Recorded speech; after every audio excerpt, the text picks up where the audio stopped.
doing your own Kickstarter, remembering Star Trek card games, and planning battles in space. And Peter Willington from the Staying In podcast. This is We're Not Wizards.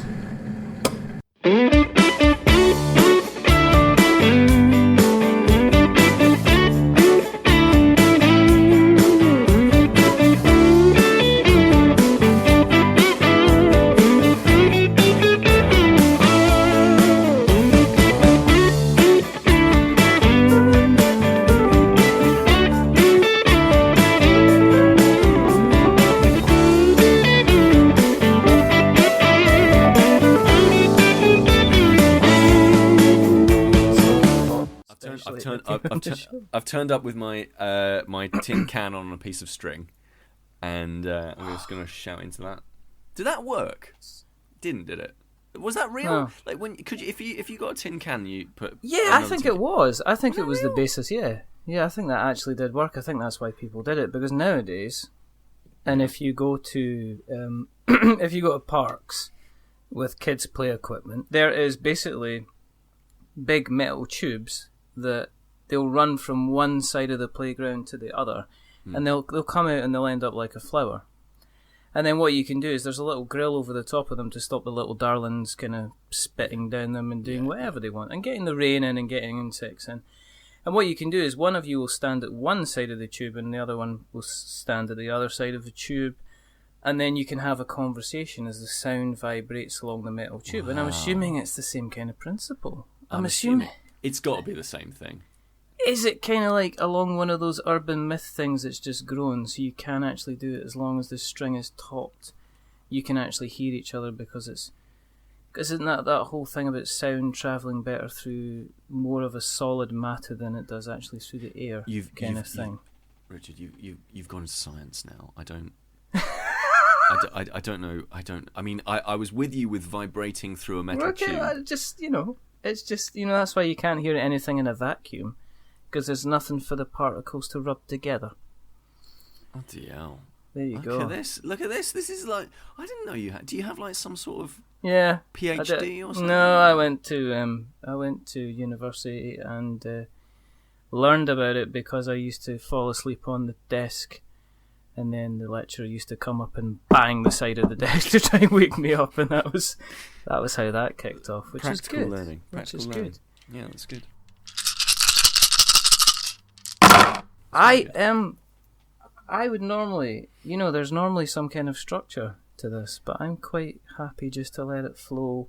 You I do editing, a little bit of editing, but I don't do an awful lot of editing because I don't like to edit the essence of the conversation. But that's also because I'm very, very slightly lazy. But exactly, I mean, if you edit stuff, then why would you? You wouldn't end up with the gold of two grown men not knowing how sound works. That's. I think this is good. Normally what we would do is I would go, I would just say hello and welcome to We're Not Wizards, and this is a special edition. It's a Friends of the Show edition, and I think we shall call this from 000 to hero. I had to. That's the way we're going to roll. Yeah. The reason that we're doing this, and the reason that there's been a bit of rambling at the beginning, is there's a rather Let me tell you a story. Sit back, put your dice to one side. I've got my tea on. Yeah. There is a lovely warm podcast by the name of the Staying In podcast. Oh, yeah. And every couple of weeks, 3 or 4 or potentially even 5 people gather around and have a conversation.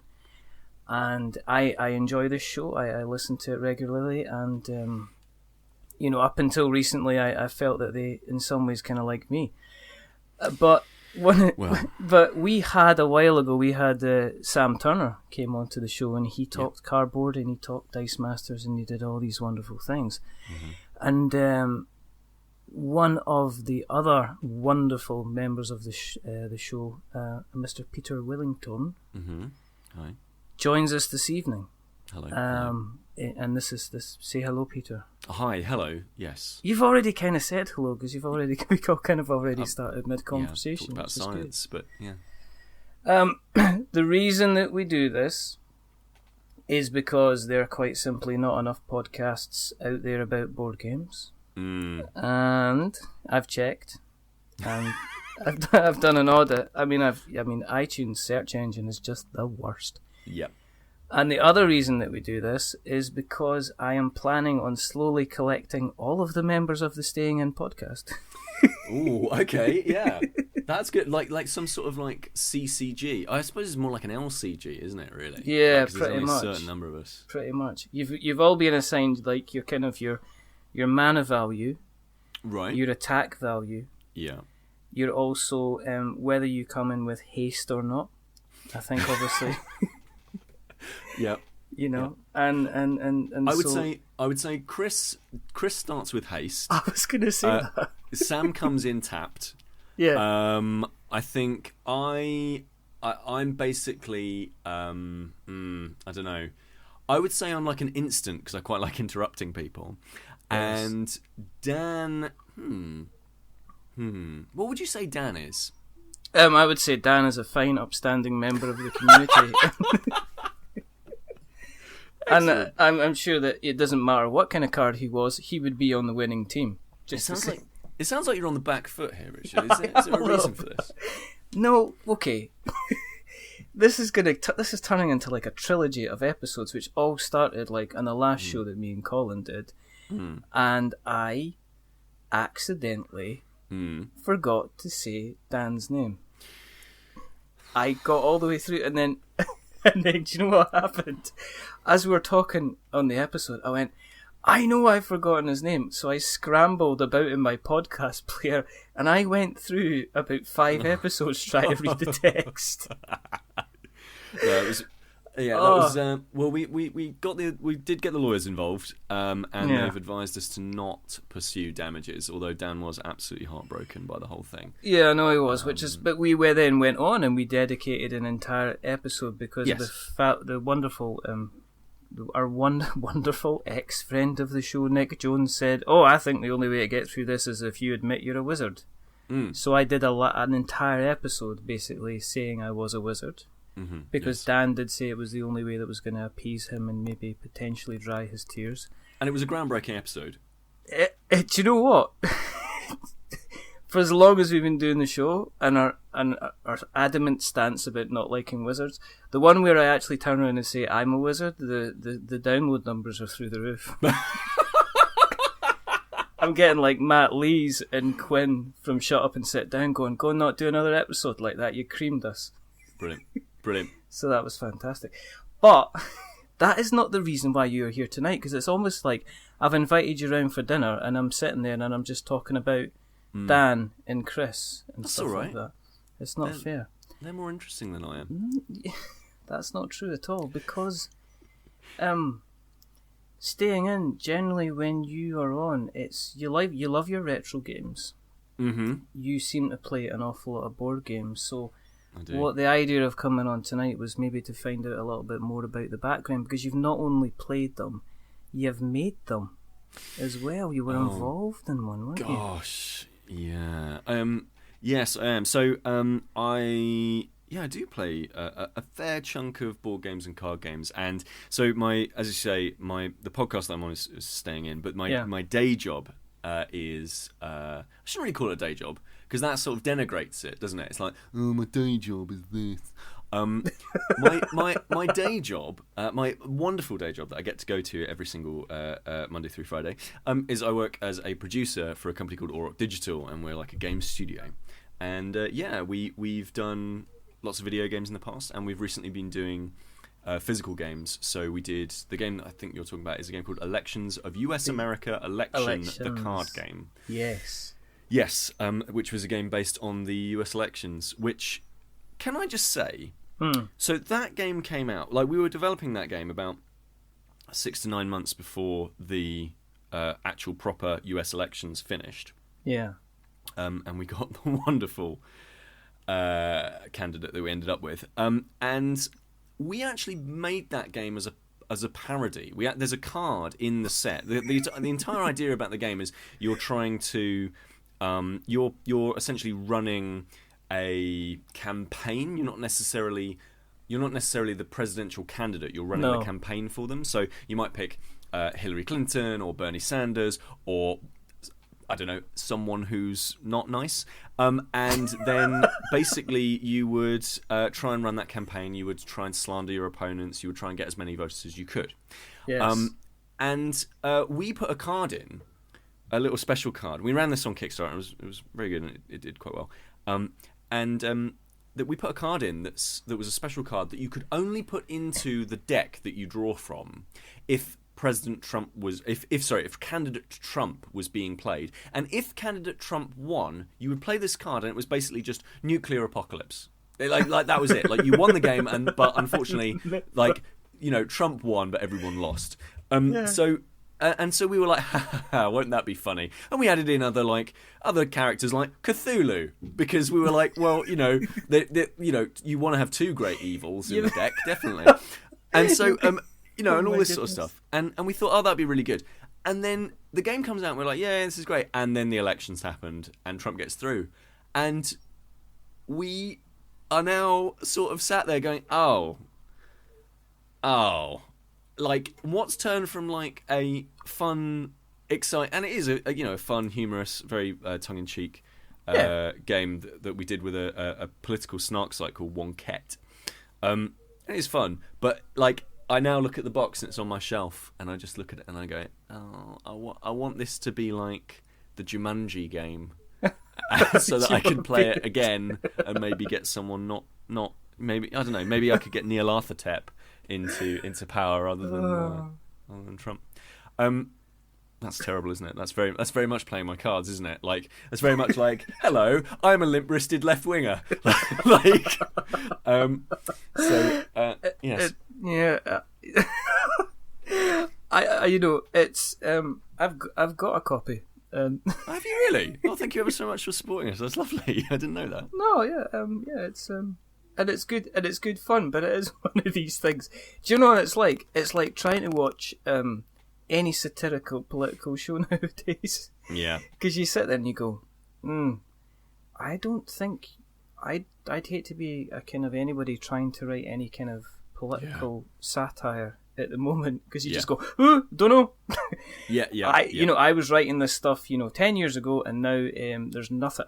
The tank is empty, and that was it. His name, Armando Iannucci, must be just sitting there going, I think it is time I started to take up oil painting, because there's nothing else really I can write about any subject at all that people aren't going to say, no, that was on the news last night, mate. No, it really is. It really is. I think, I kind of think that politics has become the Simpsons did it of sort of I don't know, sort of social systems. It's like you just think, oh well, that could never happen, and then the day afterwards, obviously, it happens.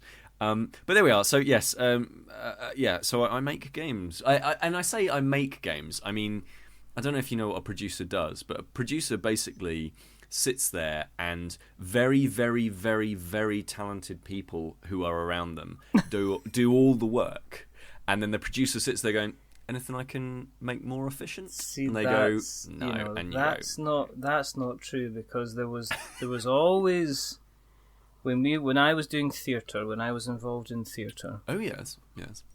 The producer was a very, very important person, because the director was allowed to go off on a strop. The producer always had to make sure that didn't cost everybody lots of money when it happened.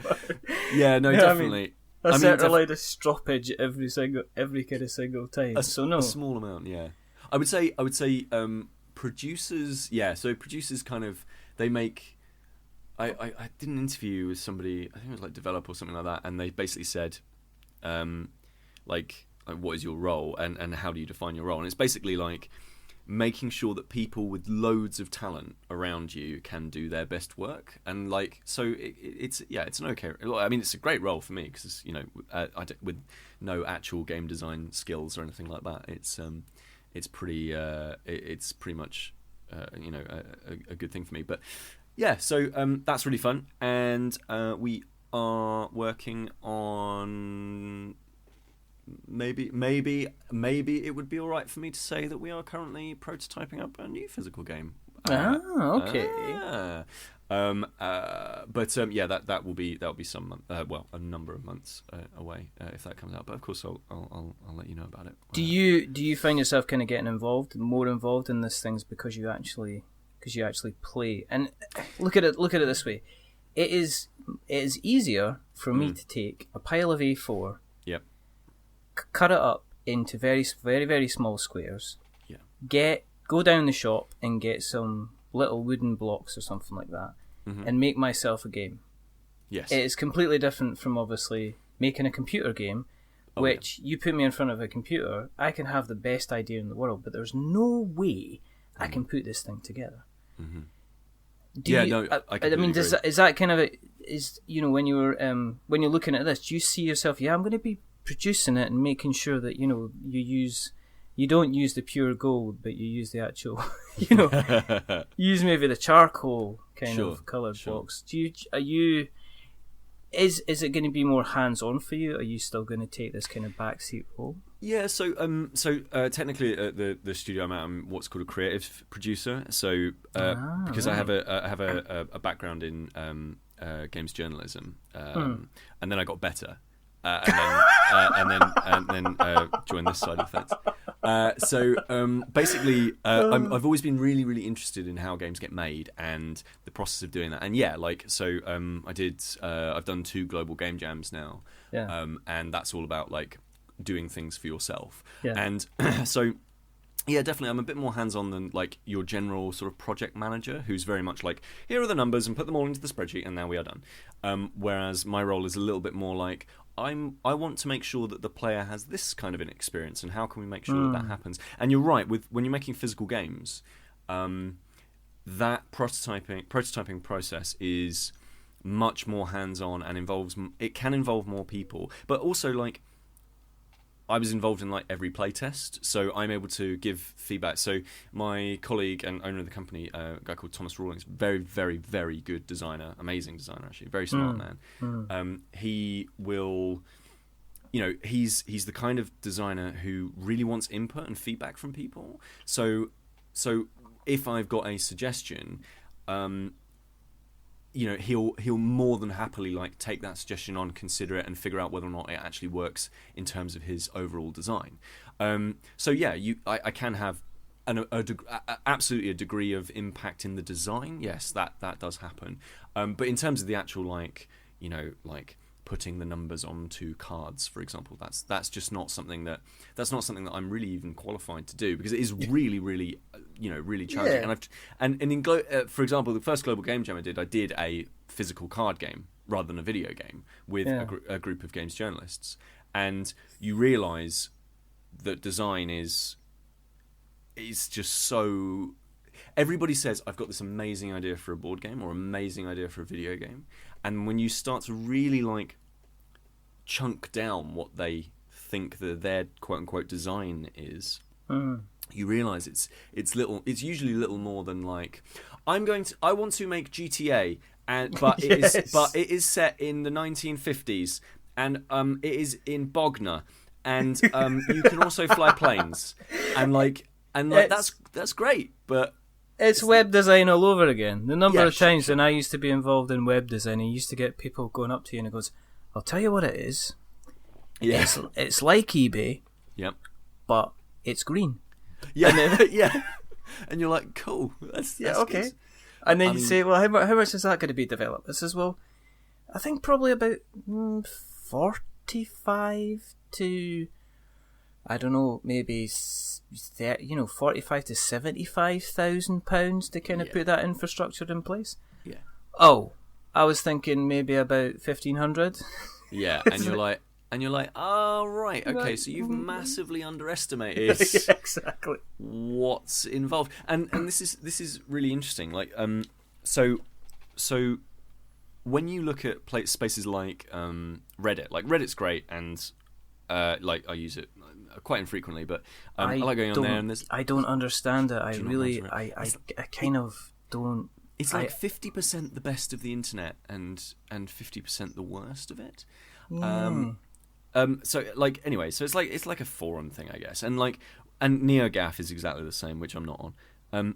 But like you'll see people saying, like, there's a brilliant thread that that somebody sent to me, which was basically talking about adding multiplayer into No Man's Sky. Right, which is a big, if you're not into video games, big PlayStation 4 exclusive, had a load of controversy and all that sort of stuff. It's basically Elite. It's this huge, space trading and exploration sim. And some kid, I'm assuming, online said, "Oh, to put the multiplayer in, it'll take about 2 weeks."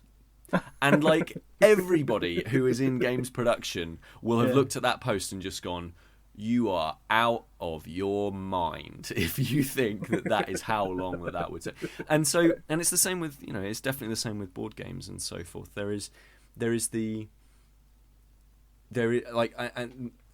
Everybody has a really good idea for a game in them, and I really want more people to make games and to pursue their dreams of making that game. But like actually sitting down and doing it, you start to unpack. It's like opening a can of worms. You start to open up, and you're like, "Oh no, there's worms in here!" like, "Oh, I've got all these other things I have to do." Yeah. So.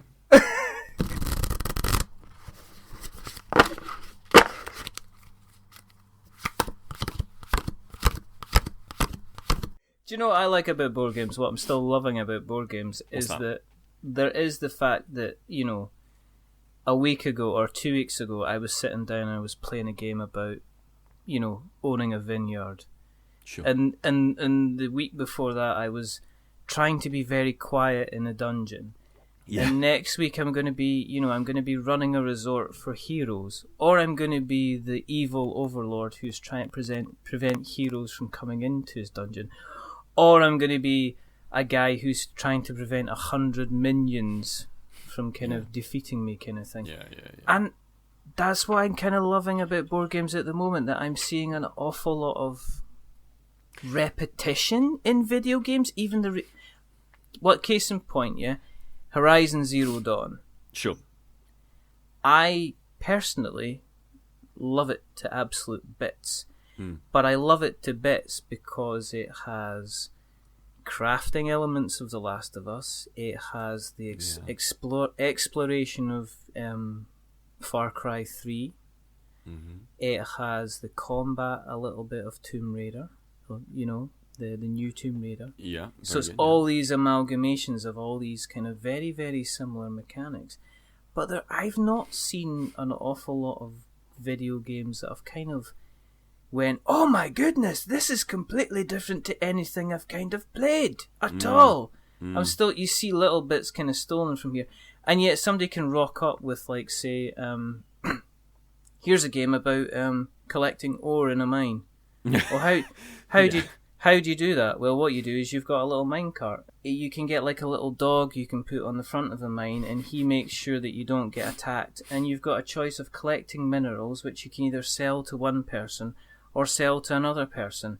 And that's a game in existence. There is a game that exists. It's called Orsum. It exists.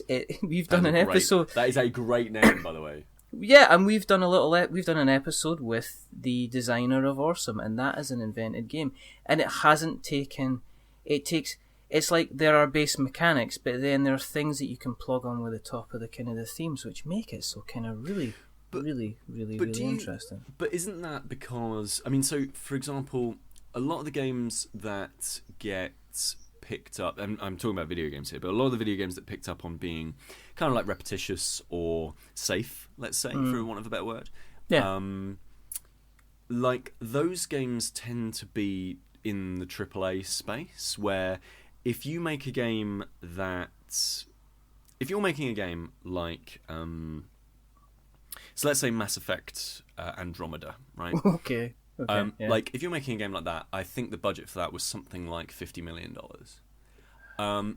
Now, if you're spending $50 million on a game, the people who have that $50 million to give you to make that game probably want to have in place a whole bunch of checks and balances that say, well, are we definitely going to get our money back? Yeah. And part of those checks and balances are, well, what games in the market currently is this currently like? Yes. And so you can then go, okay, well, it's kind of like all the other Mass Effects basically, and they all sold X number of units. And then the people with the money go, oh, okay, well, that sounds like a decent return on investment then. And so you end up with these games where you don't get that those different kinds of experiences, because when you're dealing with those sums of money, much like Hollywood, when you're dealing with huge sums of money like that, you kind of the people who have the money really kind of want safe bets. Whereas you look at indie games, and I really, I mean, indie's just such a bloated word now, but I played Crowtail Renovations, and it's a tiny studio that makes it. I think it's like one person maybe, and it's about a crow that runs a hotel.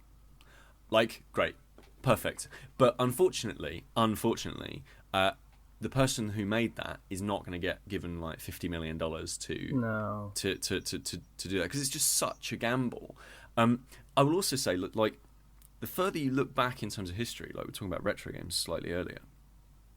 If you actually remember, back when games were one person coding into a CPC, you got you got stuff like, well, basically you got Jeff Minter. Do you know what I mean? You got Jeff Minter, you got Matthew Smith coming up with Jet Set Willy. You had exactly. All these guys kind of coming along and going, look, I've invented in some ways an entire genre which hasn't kind of been done before. Absolutely, but you also ended up with themes that were really different as well. Okay, I'm Sid Meier, and I'm going to make a game that's entirely about owning railroads because I'm Sid Meier and I can do that. Maxis put out Sim Ant, which was about an ant colony. This was back in the day when if you got a decent, you'd only have to sell it I don't know, 20, 30, 40, 50,000 copies or whatever it is, and you've made loads of money. Off of some really small idea. Whereas now it's we didn't shift 10 million copies of this game, so we're going to say that that's a failure? Yeah, well, it's not only that. It's you don't only shift 10 million copies, but you manage to get 79 on Metacritic, so everybody gets dunked in hot oil for 3 weeks. Which is it's so bad. So bad. But luckily, I'm very fortunate in that that is one side of the games industry, and it's definitely not an area that I'm in. I very much I really enjoy being first of all at the studio that I like, but the reason I like being at the studio is because we're in this cool space where we can be creative, and we do also have financial responsibilities, but we are making the games that we're hey, we've got this really cool idea for this thing over here, and that's what we're gonna explore. And are you given? I mean, looking at the games that you're thinking about doing, is there quite a bit of free reign for you to do? Have you decided you're going to make X type of game within the next year? Well, or are you kind of sitting there going, let's just do something, guys. Let's just do something weird. So it's with game studios, it's always a case of you want to take into account. First of all, you want to take into a lot of different factors, basically. One of which is, let's say, for example, you've got a lot of experience making. In our case, we specialize in digital tabletop adaptations and using people's IP and strategy games, right? So we're really good at doing that. So we'll always think to ourselves, all right, well, probably one of the next projects will be a strategy game because we're good. We know how to make those really well, and we've got all of these IPs that we've got access to. It all makes sense. But at the back of your mind, you always have to be thinking to yourself, well, what if the bottom of the market falls out? What if people stop buying games on PC? That could happen. It happened 10 years ago, 15 years ago. The PC market just kind of, the bottom fell out of it, and nobody bought them, and everybody bought console games, and that was kind of it until Steam comes along, right? Yeah. So we're also always thinking, okay, we know what our strengths are, but what is the other area that we want to work in? What are the other areas where we want to work? So, for example, we've just completed work on a VR prototype. So we've looked at that and we're like, oh, cool, VR is really good, and we know how, we're pretty confident in that area now. And then we're doing physical games because that's a really cool way to diverge as well. And yeah, we've definitely got ideas for games that aren't strategy or IP based or digital tabletop or anything like that. But it is very much you have to take those considerations into account, because it's also the other side of it is making video games. You can rock up to somebody and say, who is a specialist at making first-person shooters. They've made first-person shooters for 20 years, all the latest tech, they know exactly what they're doing. And then as soon as you say, go and make FIFA, suddenly you can take some of the skills with you. Yeah. But you certainly don't take all of them with you. No. And you don't take the experience that you've learned. I don't know, maybe you end up making a first-person shooter football game. That'd be amazing. Actually, that'd be amazing. Fantastic. EA, get on that. That would be... No, I mean, you can imagine that, because your precision and everything like that, and you could go into bullet time. Oh. In order to try and score a goal. Oh, man, that'd be amazing. I was always hoping that Sensible Soccer would come back. And I remember it kind of did, and then everybody went, ah! Yeah. I think it's because everybody went, oh, cool, Sensible Soccer, and then played it again. They were like, oh, no. Going back to the Mega Drive emulator then. Here we go. Sticking it back on. Yeah, okay, so it may be slightly illegal, but at least I get to play a decent game. Thanks very much. Oh. It's like, do you see, they did, I don't want to rag on other developers, but do you see Dino Dini did another football game, and it was like, I don't even think it quite got the rules of football right, and it was like, what? But yeah, I mean, making games is hard, man. But it's fun, and press X to be raided by the HMRC.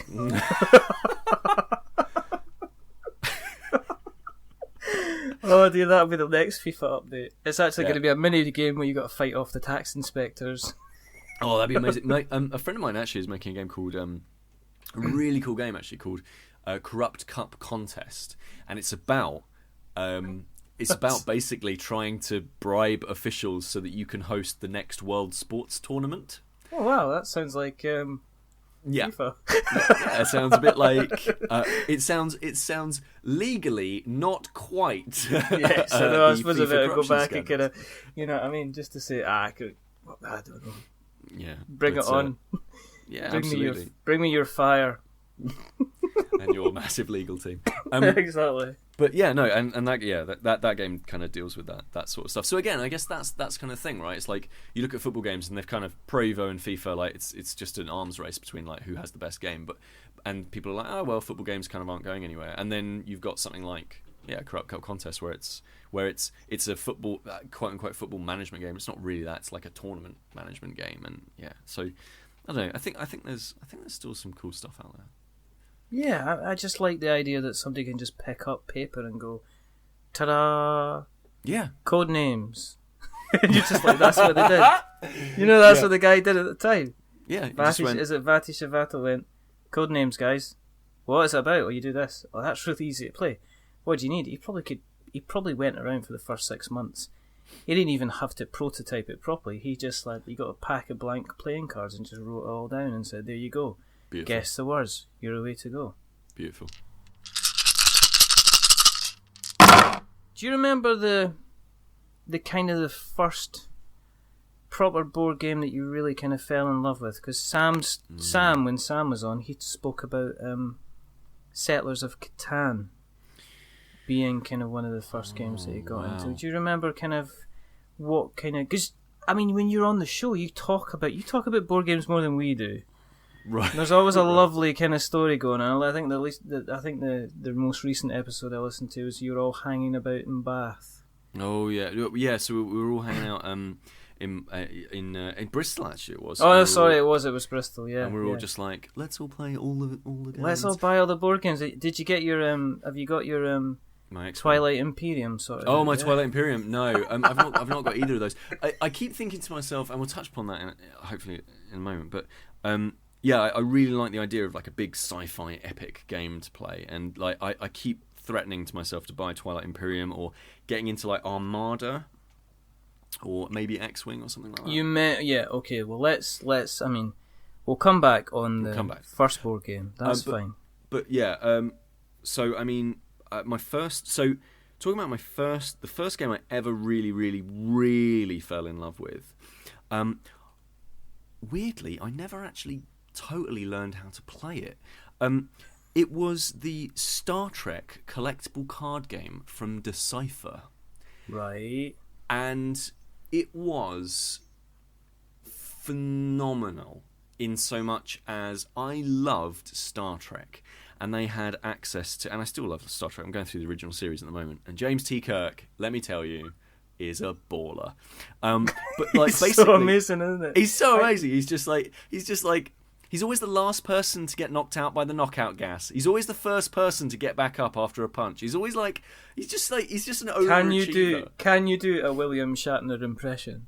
Oh, I don't actually think I can. Do you know how to do a William Shatner impression? How do you do it? Is you put an American accent on, you put slightly different tones to your voice, and then you almost write a sentence with full stops in the middle. Right.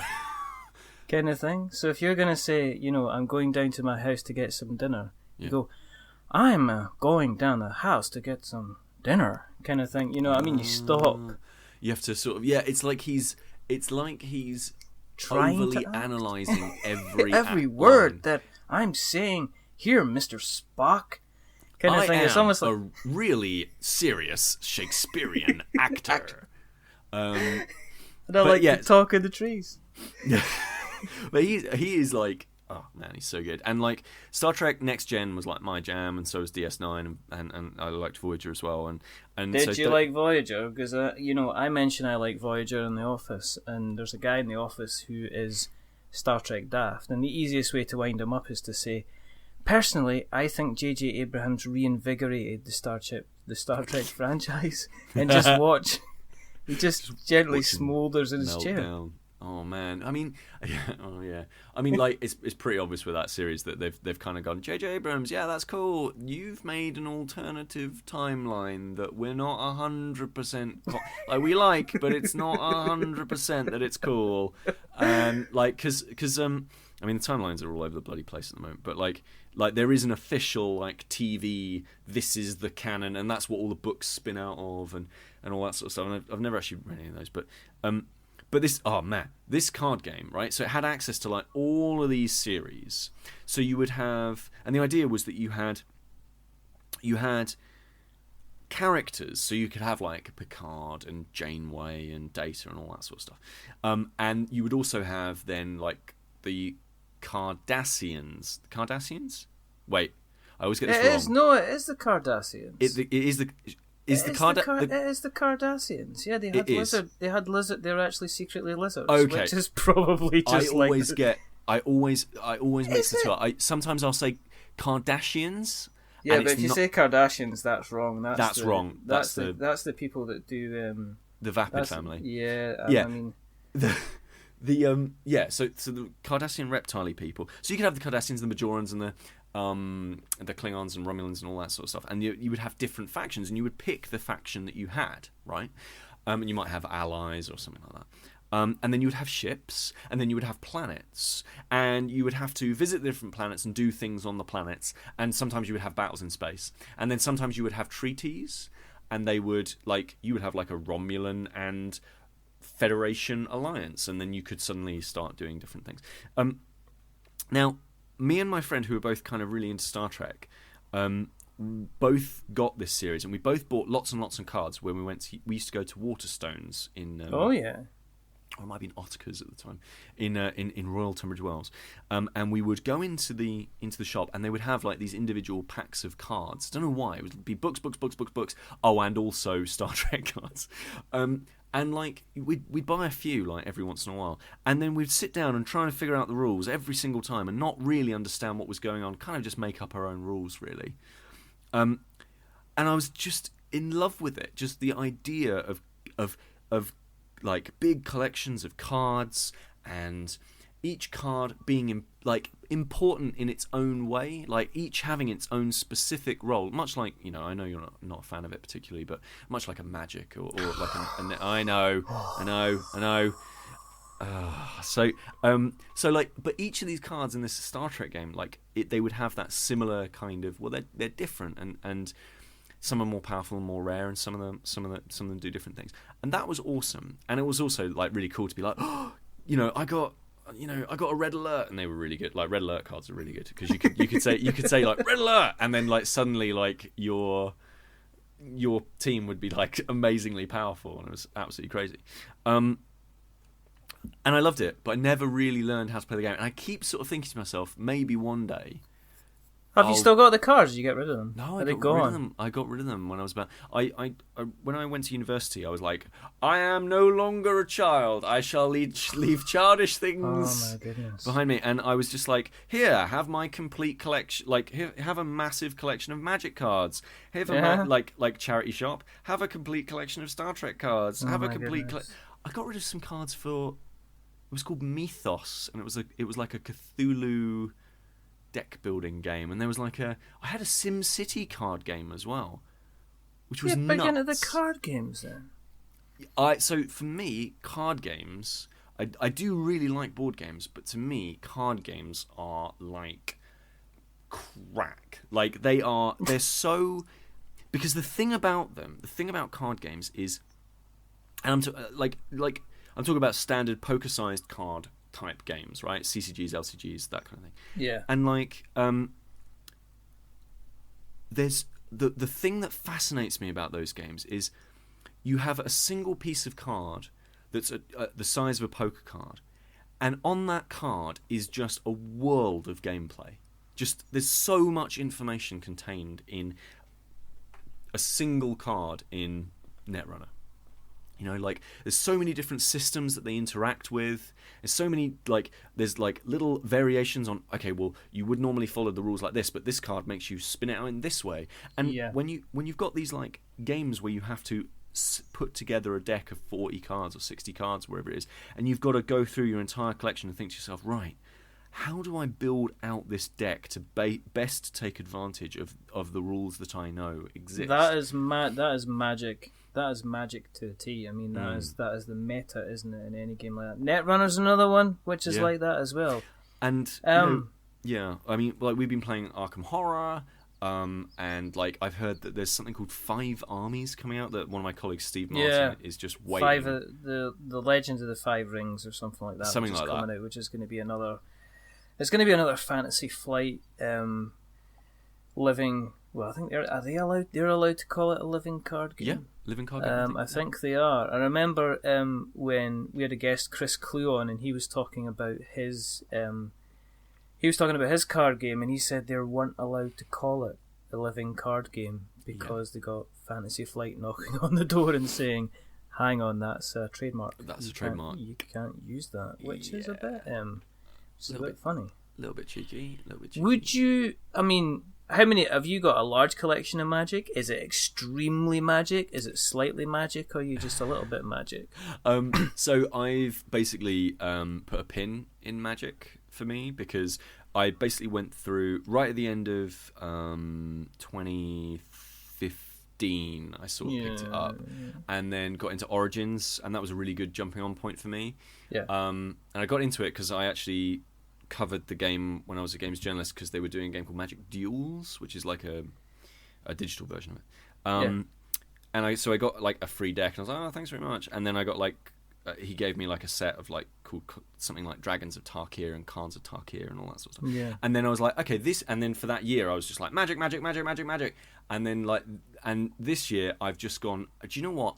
I've got enough Magic cards, and I also kind of I've kind of hit a point now where I've realised that I don't think collectible card games are for me anymore. Like, no. I don't like this idea of opening booster packs and getting random cards. Like, so me and Sam would sit down and we would play Magic, and it was great. Like, because we both basically paid roughly the same amounts of money, and we kind of treated the game in the same way. Mm-hmm. And we would sit down and we would come up with like cool decks and strategies and stuff like that. It was really, really fun, and usually very close. And I'd play with my partner, and we share our Magic collection as well. Yeah, and it would be good because we would know, okay, well, we've got a decent amount of stuff. And then I went to like one event of Friday Night Magic and just spectated, didn't participate at all, and just looked at people's cards and hands and decks and all that sort of stuff. And it was just so immediately obvious. Like, this person has spent £1,000 on this, and they are 100%... Like, they are going to beat this other player because their deck is comprised of super ridiculously rare, very, very good cards, and they've been playing for... years. Years, and there's no way that this opponent is going to... And lo and behold, they didn't. And that really sort of, like, worried me, and I kind of stepped away from the whole thing. I was like, oh, that sucks. That I don't know if I like the CCG thing anymore. I want a complete collection. And then I got Arkham Horror and I got Netrunner, and I've just started a new game as well. What's that? Tell me. So I've started playing a game called Star Realms. Oh yes, I've heard of this. Yes. So this is by 2 Magic Hall of Famers, and one of them also was involved in the design for Ascension, which is like a deck building game. Yes, I've heard of that as well. And it's they're limited, so you basically know what you're going to get. And and this is coming back to the sci-fi thing for me. It's a sci-fi game whereby you have 4 different galactic federations, as it were, and that's kind of like your red, black, white, green, blue. And it's a deck building game. It's about building up your own the kind of I think it's called like an action area or something like that. But basically building up your own assets on your side and fielding ships that give you the ability to trade resources, which kind of basically gives you sort of money to buy other cards from a community pool of cards, which both players can take. Yeah, I've seen that, And then you get like attack values as well, and you have to use your attack values to destroy opponent facilities or to directly attack your opponent, again, much like in Magic. And you reduce their, I think it's called authority. You reduce their authority down to 0, and then you essentially win the game. And I've not played the physical game. I've just been playing the digital versions because I was like, I wonder whether or not this is a game for me. And it turns out it absolutely is, which is really quite worrying because because first of all, I can get the digital version on.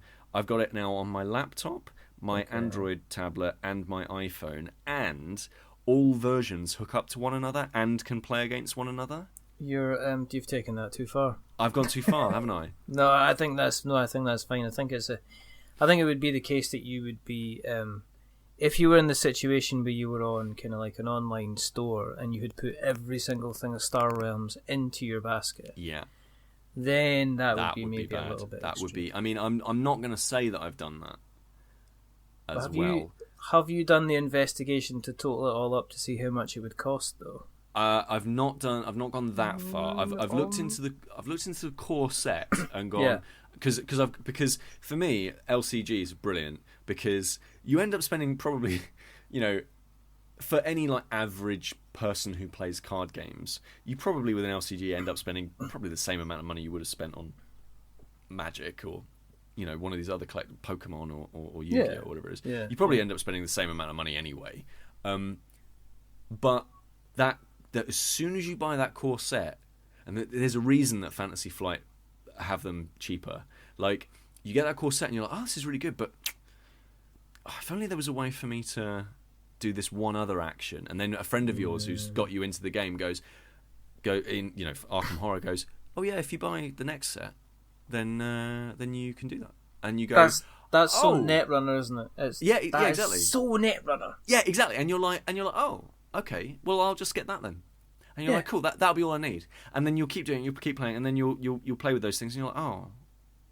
And then you wonder why Netrunner comes in a box, which is technically 25 times the size that you need to actually store the Netrunner cards in. Oh, yeah. And that's because you realise that if you get every single thing from Netrunner, that is when it fits in the box. But then you're probably looking at a carry case once you've sleeved it all. Oh, yeah.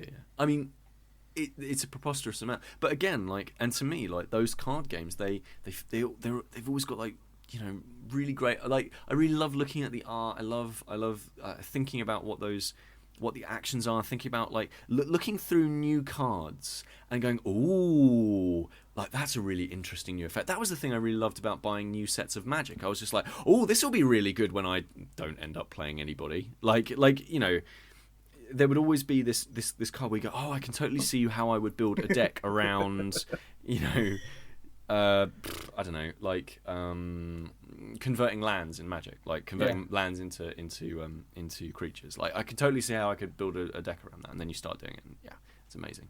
Yeah, so those are kind of where I'm at, really. What about okay, you mentioned, okay, as a quick aside, have you ever looked at Ash's Rise of the Phoenixborne? I don't think I've ever heard of that. It's Played Hat Games. It's a card game involving dice and cards, and it's not booster packed or anything related. It's, you know, fixed. It's living. Heard of this. It's like Netrunner. I think you would really like it because it is basically here's your deck, and then you have to learn how to use the deck properly. And the beautiful way it works is me and Colin have spoken about this before, and I've played it a good number of times, and I absolutely love it. But basically, you will roll your dice at the beginning, and that will tell you the type of energy that you're allowed to play with.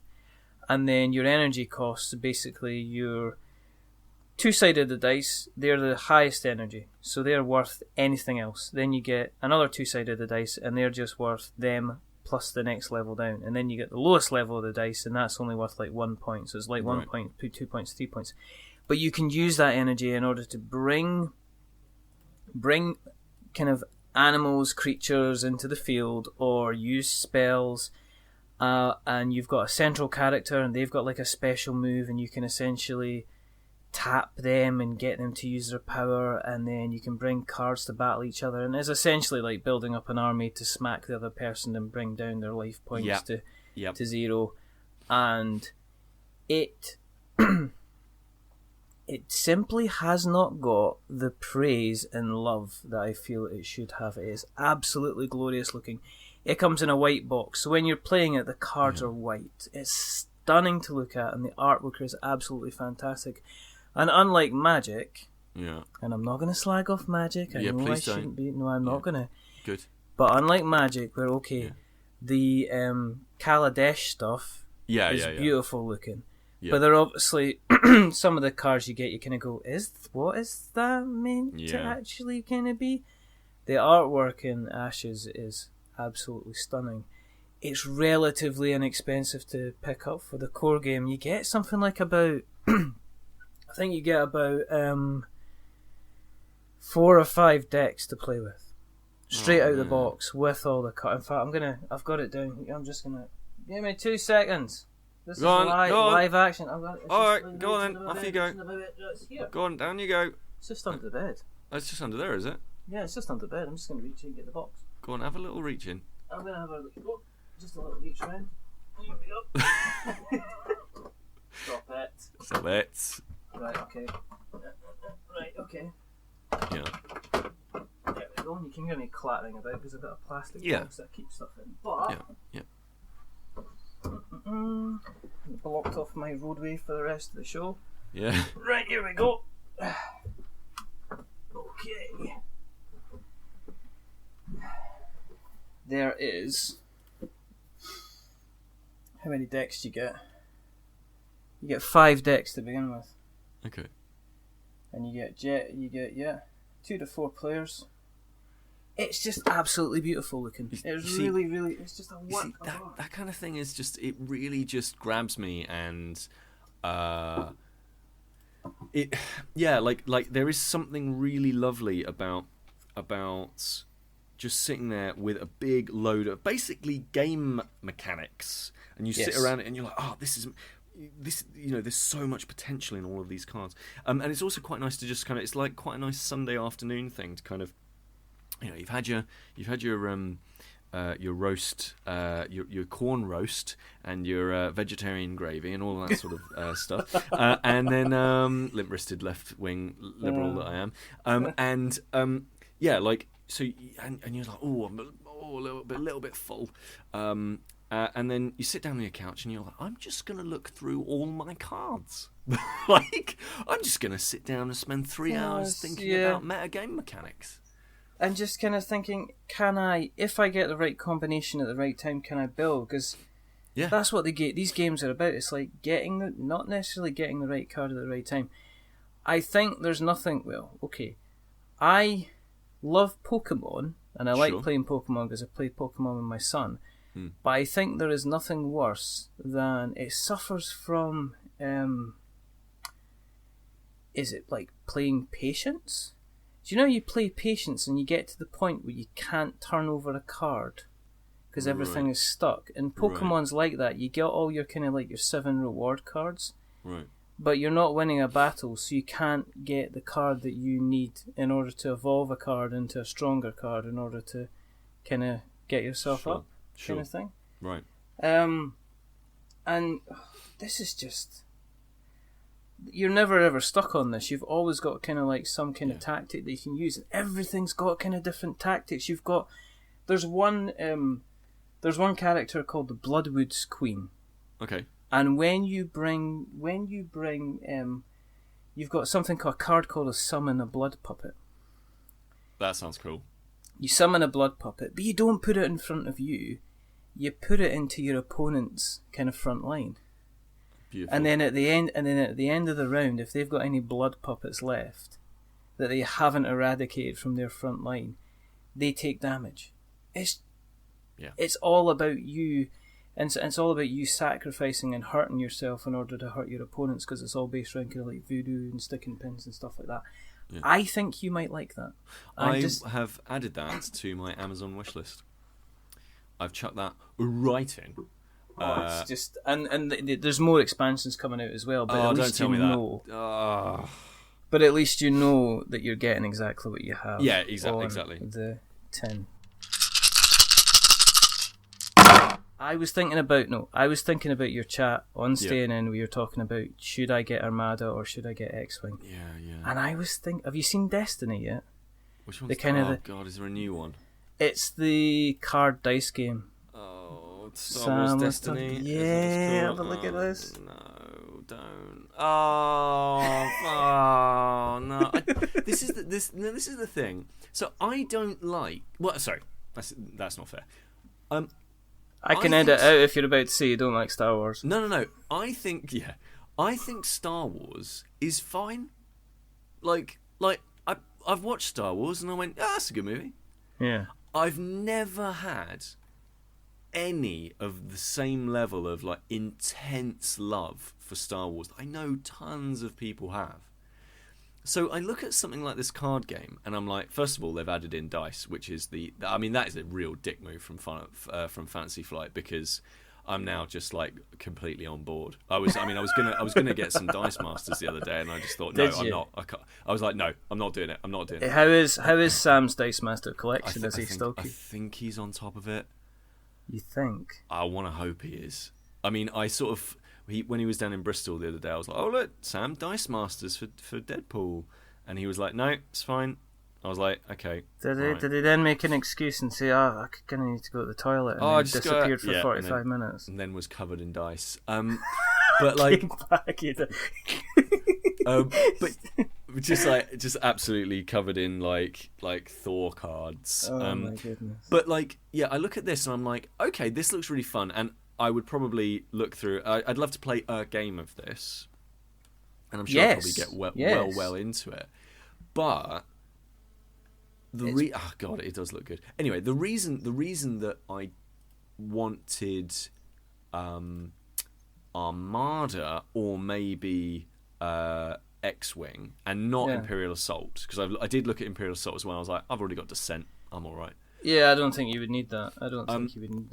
But I really like sci-fi, and I like spaceships and all that sort of stuff. Like, to me, I know some people really like military, like World War II and like tanks and all that. I've never understood that. What I really like is like big space battleships. Like, to me, that's my silly I'm still a child inside kind of thing. I'm like, oh yeah, big cool, like, oh, the Enterprise E, that's amazing. And have you not seen Eclipse then? Have you not looked at Eclipse? Eclipse? Yeah. Oh god, is this another board game? It is, yeah. It's another board game, yeah. It's kind of like, no. I mean, Frank West, friend of the show, Frank West. Frank West, okay. He says it's amazing. I've never partaken myself, but he says it's this does look good. I mean, what I want basically is a bunch of. What I want is Battlefleet Gothic, and that was a game by Games Workshop, and obviously I don't want to talk too much about Games Workshop because we work with them. But Games Workshop, I used to play Games Workshop games back in the day, and I've played it. I obviously play Games Workshop games today, but back in the day they had a game called Battlefleet Gothic, and it was brilliant. It was big spacecraft, and they were all. They turned real slow, and then you had like tiny little fleets of smaller ships that you could use for sort of more nimble maneuvers, but you'd have these huge hulking great monstrosities carting their way through space, and it was kind of like naval battles, like, you know, you'd want to broadside people and ram people and all that sort of stuff, and I loved that. And then they stopped doing it, which is fair enough, but I've always wanted another one of those games. And so when I saw X-Wing, I was like, uh-oh. And when I saw Armada, I was like, uh-oh. Because that I want that kind of game. But here's the kicker, and this is why I've never purchased it. Yeah. I don't really care about Star Wars in that sort of way. So like, it would just be lost on me. I'd just be like, oh, okay, so I've got an X-Wing, and I mean, I know what they do, but there's a B-Wing and a Y-Wing, and I don't really know. I mean, I know the Millennium Falcon, but what is this over here? I don't really know why this is Yeah, but cool. I mean, if you know what where X-Wing's going with the IP at the moment, they kind of have just brought in the potato wing, you know. You know, and here's the XWV fighter that appeared on the Droids TV show in episode 13. Are they the really one where scrabbling C-3PO for, like... kind of lost his foot and R2-D2 got covered in green. It sounds like they are really scrabbling then for... I think, no. They're buying them too quickly. Do you know what it is? It's the tournament. Do you know what it is? It's Magic. It's the Magic meta. And you'll understand what I mean by that. Is what will happen is every year you'll get a tournament, and X-Wing is very, very tournament based. Right. So what will happen is that you'll have say somebody say, right, okay, this year they're using this model, this model, this model, this model, and they'll have different cards that they can use as well, which are kind of like extra bonuses and stuff like that. So if you're using like a fleet of TIE fighters, you can use a card called Swarm. And what Swarm does basically is it says if you've got kind of like guys around you on both sides, it increases your attack kind of thing. It allows your ability to focus. People can string attacks together and stuff like that. Right. Now, when you get into the tournament situation, what happens is at the end of the season, basically everybody hangs around on the same forums and learns the same tactics. It's just like Magic. What will happen is at the moment with the Kaladesh, you know, when Kaladesh came out, it had 6 months. Everybody went through the championships, and then Wizards of the Coast bring out the next kind of thing for Magic, and X-Wing's very, very much like that. So you'll get an entire season where you'll have somebody playing with the Slave One, which is Boba Fett's ship, or the Millennium Falcon, or they'll be playing with the Kazoo Orchestra Narwing Fighter or whatever, and it'll have a magical card which basically means you're allowed to use 3 focus points instead of 2 focus points, and that's kind of like a tournament winner if you're up against Darth Vader Starfighter. Right. What Fantasy Flight are basically doing is they're getting to the end of the year and saying, we need to change this, and we need to bring out different ships to freshen up the tournament and to change the balance, because it's not like, I mean, you know, Overwatch and all these online multiplayer games, everybody's talking about, Torben's rubbish, and why aren't they kind of nerfing this and why aren't they nerfing that? And obviously in your miniatures games like X-Wing, you can't nerf anybody. You can't say you're not allowed to no longer use this card. So what they need to do is they need to release these expansions. So to you, if you're saying, "Oh, I'm not sure about the Star Wars universe," I wouldn't worry horrifically too much about it. I don't think you. I think you'll get. It'll be like. It will be like magic. I mean, there are characters and creatures and stuff like that. You don't really know anything about the background. You just know the mechanics on it, and it'll be like Ashes. It'll be the same thing. So I don't see anything wrong with you kind of diving in and having a shot of it. What would be cool? Is if you had Armada and then X-Wing. Or if you had Rebellion, which is the big space Star Wars political game, and that is basically you're jumping in spaceships into systems to try and find the rebel base, which is kind of cool. So I was thinking you could set up Rebellion in one table. You could play that until you get to a space battle. Oh my god! And then you could jump over to Armada when the two big frigate ships kind of meet. And you could have a battle from there, and whoever's left, you could then jump onto a table of X-Wing and kind of finish it off. And if you landed on a planet, you'd have a table full of Imperial assault. Yes. And you could battle everything out. Yes. And if it went down to the wire, you'd then have another table of Star Wars Destiny. So you could just sit and have a quick fight between two people.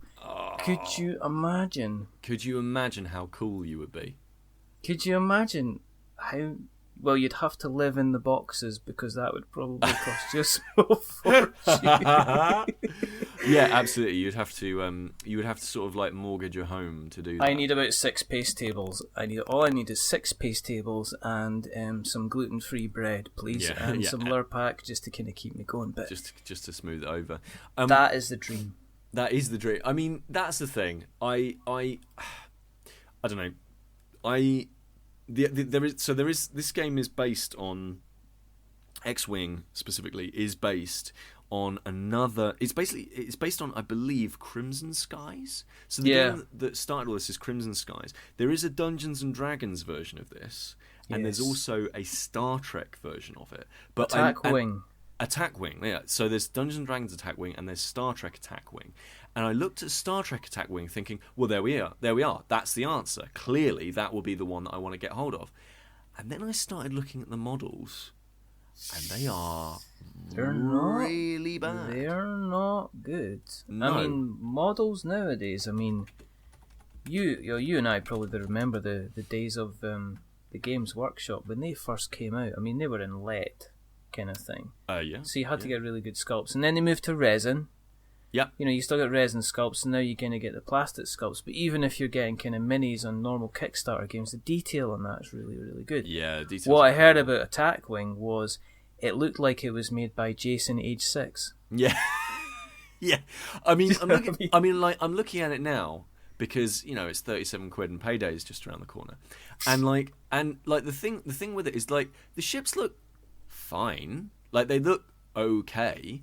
But then you go and look at X-Wing, and you're like, "This is night and day." Like it is such a different level of quality that you know you really can't compare. And then you look at the D&D stuff, and God, it's really not. It's not great. Like this dragon should look way better. I mean, especially when you're getting kind of Kickstarter guys that are doing like their second and third project, and they're like, look at these little... Well, you know, you're spoiled nowadays for minis, because, I mean, if you look at anything that Cool Mini or not are kind of kicking out of the castle, they're just absolutely ridiculous in the scale of it. And you get things like Kingdom Death Monster, and, you know, anything that's got minis... Because the standard's so high, you know, you kind of bring that out and people feel a bit insulted, especially with such a much loved IP like Star Trek. It's like, who gave the guy the mushroom and the 2 corks to make the Enterprise? Because I've seen them. They're so bad. They are so bad. But you're not tempted. Have you not got other Star Trek models that you could maybe substitute in their place? Substitute in that stuff. No, I've not. So again, it's one of these things of really love watching Star Trek. That was really great, and I thought the movie's really good. And then I just but I never went down that route of, you know, I'm I'm gonna get into, like, there's one of our designers at work. He's super into Star Trek and lots of stuff like that, and he's got a really cool model of one of the ships. It's not the Enterprise. It's like some. I think it's one from DS9, maybe. I don't think it's the Defiant. Anyway, a really beautiful ship, and it's sat on his desk. It's a lovely model and all that kind of thing. And he's only got like one or two little bits and pieces, and I kind of go, that is a tasteful amount of tat. Do you know what I mean? Like, there's a lot of people who they'll buy. The thing that I love is you'll see these, and this happens in video games so much. You'll see these, like, quote unquote special editions. Oh my goodness! And it'll be like, here's a resin statue of Geralt from The Witcher, and you'll look at it and you'll go, that looks like it was hand painted by me. This doesn't look like somebody with a, you know. It's like when I don't know, when you go and you see like the kind of the pictures that they sell in these kind of high street shops, and it's quite clearly that what they've done is they've got somebody that's come along with the resin gun and just kind of put the edges round the flower, and then somebody's come in and their job is to paint blue on this part of the picture, this part of the picture, this part of the picture, this part of the picture, and that's all that they do all day is just put blue. Just put blue on it, and then it passes to the next person that's got some purple to put on the picture. Yeah. And you see that, and it's just garbage. I don't know. But it's you know, and you see all these things. You know, I'm sadly I'm going to add the Star Trek Attack Wing game to my wish list. I think because that's going in. But yeah, like I'm kind of at the point where, with board games, where myself and my partner, we both play games together, but we don't play them a lot. We just don't get enough time together, really.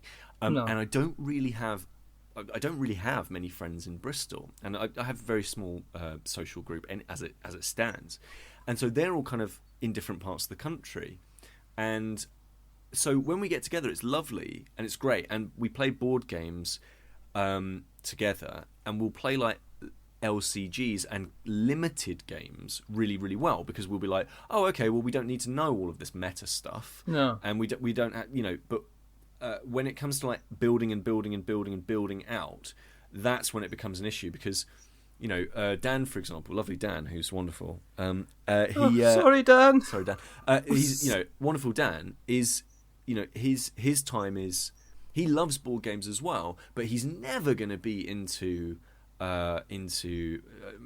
Magic or into Netrunner or anything like that, because it's just not his kind of game. You know, he would rather actually, you know, be a pretty cool guy rather than rather than like me and Sam.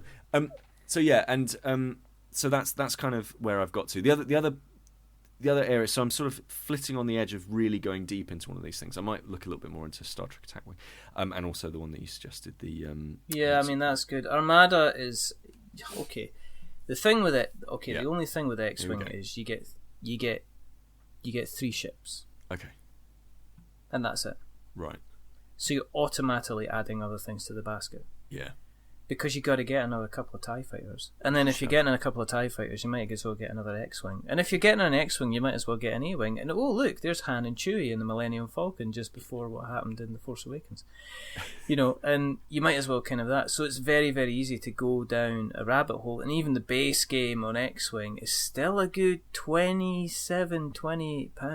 Yeah. Whereas Armada, on the other hand, yes, you get a reasonable number of ships, but you also get these lovely little kind of squadrons of stub fighters that you can use as well. Right. So I think you can get away. I guess what you're looking at is, where does the line come in where I need to stick my hand back into my pocket again and pay more money in order to continue to enjoy the game? Well, that's exactly it, yeah. And to me, X-Wing, I don't know. I've got a reasonable amount of X-Wing. I have been there, and I've got, you know, I've got a decent looking squadron. I could proudly display this at, you know, a Star Wars event, and people would walk past and go, that's quite good. That's, you know, good effort. Yeah. But then, it's one of these games that you either go really, really deep into the meta and learn everything, or you kind of end up skirting about the outside and just kind of occasionally using the cards. But Armada's really, really good. And don't get me wrong, X-Wing's really, really good. But it comes down to two things. How often are you going to play it? Yeah. And are there going to be an awful lot of other people that are willing to play it with you? Yeah, exactly. Like, so, and again, that's why I go down these limited game routes, where it's like, I'm okay to purchase a core pack that gives me 4 decks, whereby we can rotate these things. And like, for example, Descent is the other game that I like. I have the core set, and I'm like really thinking like, oh right, I really want to set a regular night up with a couple of different people locally to make sure that it all, so that I actually play these games, and then maybe I can go and get some extras and expansions and kind of things like that. But I don't mind being the person who splashes out on that amount of money to have like, okay, I am providing the fun this evening. This is the fun box that we are going to be playing with. Yeah. I don't mind doing that, but it's when it's the convincing the person next to you to go and spend 200 quid to get up to your level of competition. I mean that's when it's kind of, that's when you need to be. It's almost like you need to be joining a group where it's already in there, and you're willing to play catch up. Because if you're on the other side of it, it's very, very difficult to find somebody that's going to be up to the level, and it ends up causing a little bit of, I just went, what did you do? Well, I bought myself 10. I got myself 10 booster packs. I managed to get X, Y, and Z. I managed to get that. I managed to get this. What did you do? I don't know. Decided whether to eat or heat my house. Yeah, exactly. You don't want to be like, oh, I'm an adult, so I thought I'd do adult things. Yeah. No, that's what I like about Ashes, because you've got it in there, and even with a basic pack, there's tons. I kind of play in there as well. I'm gonna have to buy Ashes, aren't I? I'm gonna have to. I'm gonna have to. No, it's fine. I'll do it.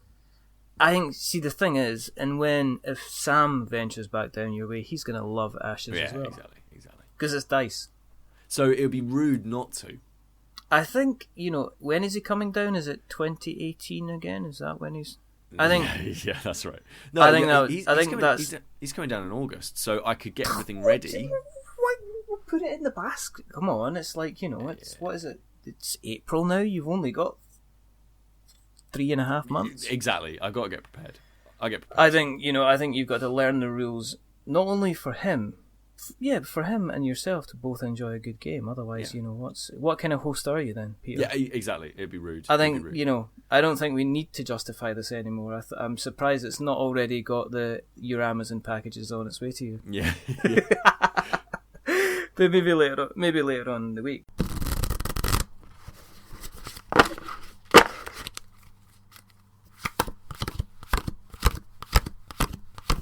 Yeah, no, but I mean, do you partake in the Kickstart now that you have partaked in the Kickstart? Are you one of back do things? you back, or do you back away? Oh yeah. Oh, I see. That is a line that I would expect from a consummate host like yourself, Richard. So yes, I've backed a few things actually now. I tend to back. Let me really, really quickly to the internet. I tend to back things that are either Bristol based, because I really like to see peers and colleagues and stuff like that succeed. Sometimes I'll back stuff where I'm in it. So for example, I backed The Journey Down because they did the 3rd episode and I'm in the 2nd episode. Yeah. And I was like, I'll back that because they gave me some work the other day. And then the other stuff I do is, kind of local stuff and stuff where I think that is never going to be coming anywhere near me, like to a shop. Like, so a game like Solo E, which is made by a Japanese chap. Whose name escapes me for the time being. Basically, he makes really good minimalist, sort of small thought and logic games. They're called logic games, I think they're called. And they're beautiful. Like the little tokens that you use are made of like glass or made of like really nice wood. They've got really lovely prints on them, and then the actual board that you play on is a ceramic tile. Like just really, really lovely bits of craft amazing, and stuff like that. And then I'll back things that I kind of think are worthy of supporting and wouldn't get done if they weren't on Kickstarter. So there's a really cool looking game called Cheap Golf, which is basically what would happen if somebody was given access to an Atari 2600 and just made a really fucking bonkers a top-down golf game. And then there's a game called Battle Princess Madeline, which is essentially just ghouls and ghosts. And with that's a girl, with a woman, with a lady, because it's 2017. All right. And it, like more power to it. And also, it's really cool. Battle Princess Madeline was the design. So the story goes that like the person who is designing it and coding it has a daughter, and they used to play Ghouls and Ghosts together a lot, or Ghouls and Goblins a lot. And his daughter would say, "Oh, I want to be in the game." So, and she knew her father made video games. And he said, "Well, I can't put you into Ghouls and Ghosts. Like, it's not possible." And she didn't really understand. But I could make you a game where you're the star. So his daughter, Madeline, is Battle Princess Madeline. And so I was like, well, the story alone is worth 65 Canadian dollars. So I was like, yeah, absolutely back that. And then the other really big one that I backed is a game called Bertram Fiddle, which is like it's like an old school adventure game except for really funny, and so it's kind of like Monkey Island except for without all of the ludicrous, really difficult, obtuse puzzles that no one really cares about. It's basically just joke after joke after joke of this game that's set in like Victorian London, where there's and it's all like there's a lot of like double entendre and kind of very dark humour. So one of the people that you meet is called Lord Arthwipe. Yeah. And so, and like, you find out that there's a murderer who's going around Victorian London killing everyone, and he's called Jeff the Murderer, and you have to figure out who Jeff the Murderer is. It's great. It's really, really good. And so they're doing a second episode at the moment, and I love the first one, so I was just like, here, please, just take my money. I want to see this next one. Oh my goodness, Battle Princess Madeline. I'm looking at it now, and it looks rather amazing. It looks and amazing. It's coming out on PlayStation 4. As part of a limited run.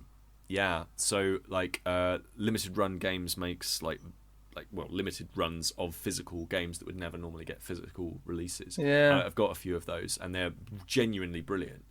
And so yeah, as part of like one of the tiers, it was like, back it on PS4 and we'll give you a physical copy of the game. And I was like, okay. I'll have 5 then. I'll have 5 of those, thanks. Goodbye. I'm going to take this onion as well. Yeah. I think I just left it somewhere, but it is potentially mine. It is mine. I backed it. Have you? When you see the big deal, it's like Gloomhaven. People can't escape this big cloud of Gloomhaven that's been floating about the place. Yeah. It's massive. It's just huge, isn't it? Yeah, absolutely.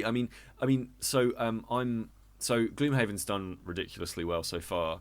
Like, yeah, up to almost $3 million of pledges, and there's still like a few days left.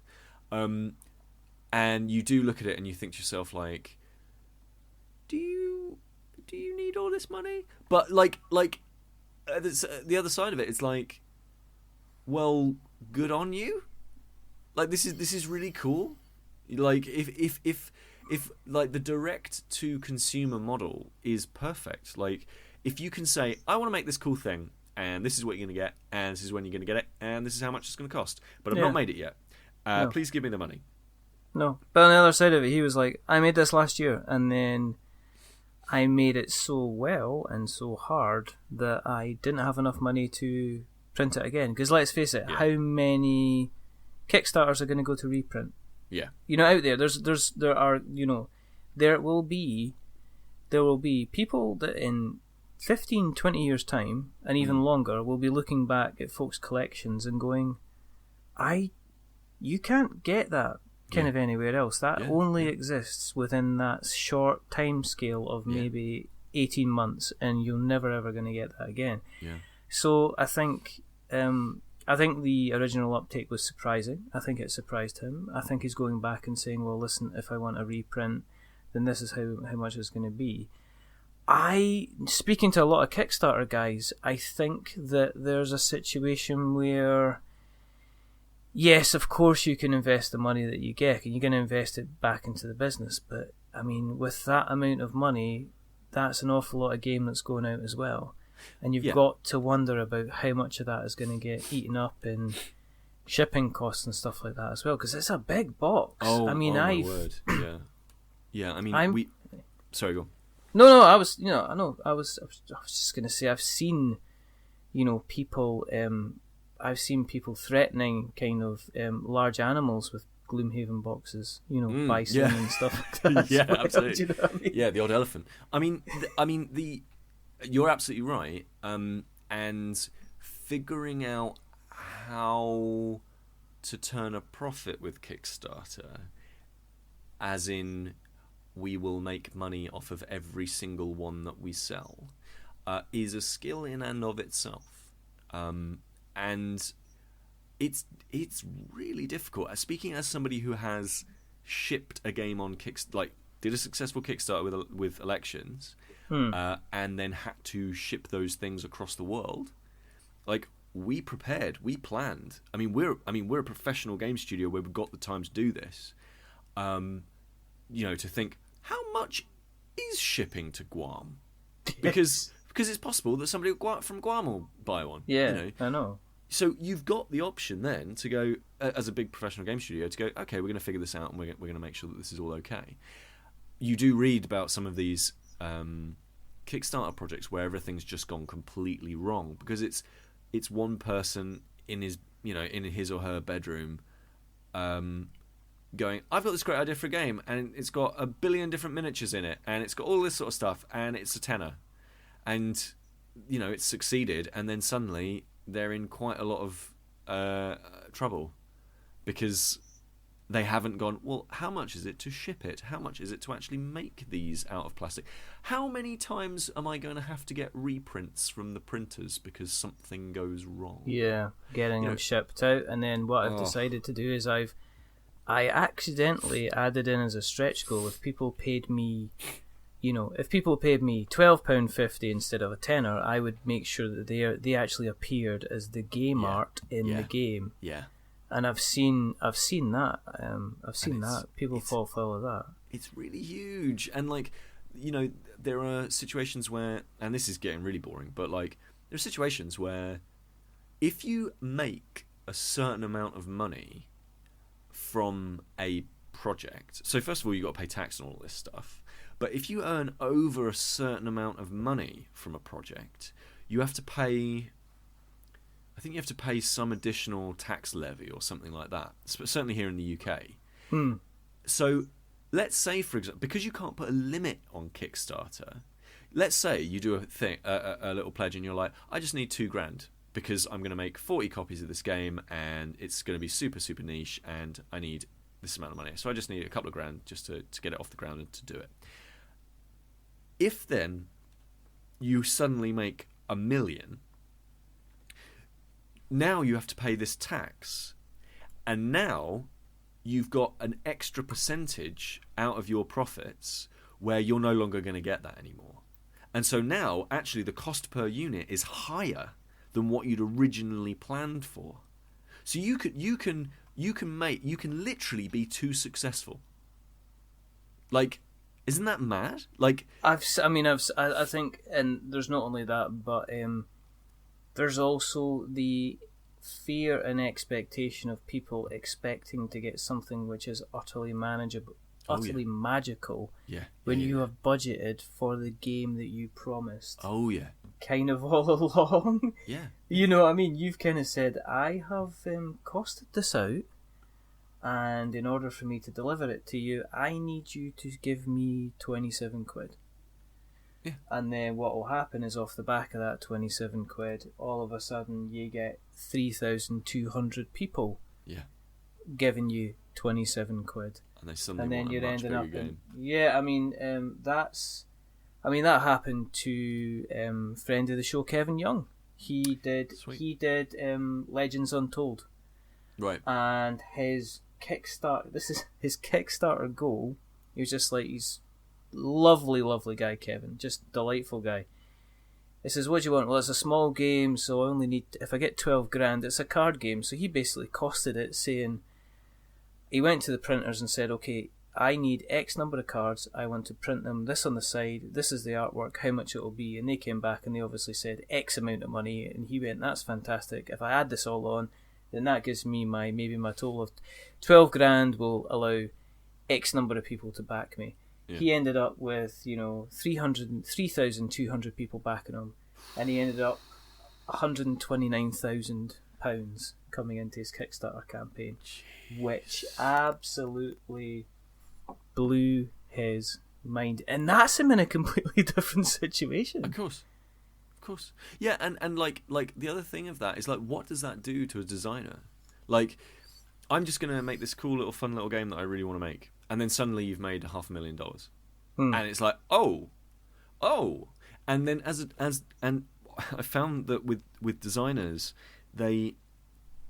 when designers have constraints, they do incredible work. They do their best work under okay, here are the limitations with which you are working in. Because you give somebody like 3 colours to work with and a piece of paper, and you go, right, make me the Mona Lisa, and they'll make something absolutely incredible. If you give a designer a blank piece of paper and say, give me the Mona Lisa, then suddenly the scope becomes absolutely massive, and design goes.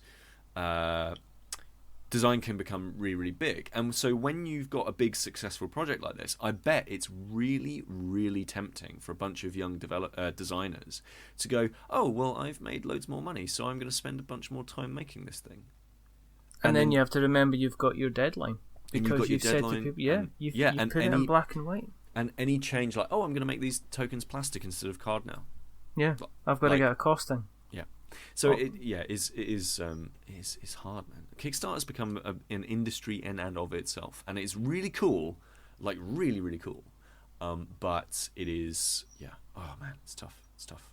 No, I mean, I've been speaking to Frank West, his City of Kings campaign. He's a Bristol boy. He is. He's a Bristol. He is. Successful Bristol boy. He is. Have you looked at his campaign? I have. He's got 843% funded at the moment. Yes. Yeah, he's done very well. He's a friend of the show, and he's an absolute diamond of a guy. He's not, you speak to some people and you go, okay, let me speak to you before the campaign. Okay, let me speak to you just before the campaign. Let me speak to you in the middle of the campaign. Okay, let me catch up with you during the week. And he's just blown away by what he's had. And he is, and it's just amazing. He's in the last kind of limits of his last kind of hours of his campaign before it kind of finishes up, and he is delighted. But he's, I said to him, is it not like it's like having a child, but having it condensed into 45 days instead of 25 years? Because the stresses, the ups and downs, the lows, the inability to sleep, the having to deal with, 1,000 demands from 1,000 different people. So I think it's been kind of entertaining and fun. Which is like speaking to you, which has been very entertaining and fun, and the time has flown past like nobody's business as well. Oh, thank you. It's been lovely. It's been lovely being on. It's just, next time we'll get, I don't know, I want to chase down Kris. Okay. Just because I think I would just say, right, Kris, you just say what you want. Tell me stories. Just tell me stories. Just to ask him about when you see him next, when you talk to him next. Ask him about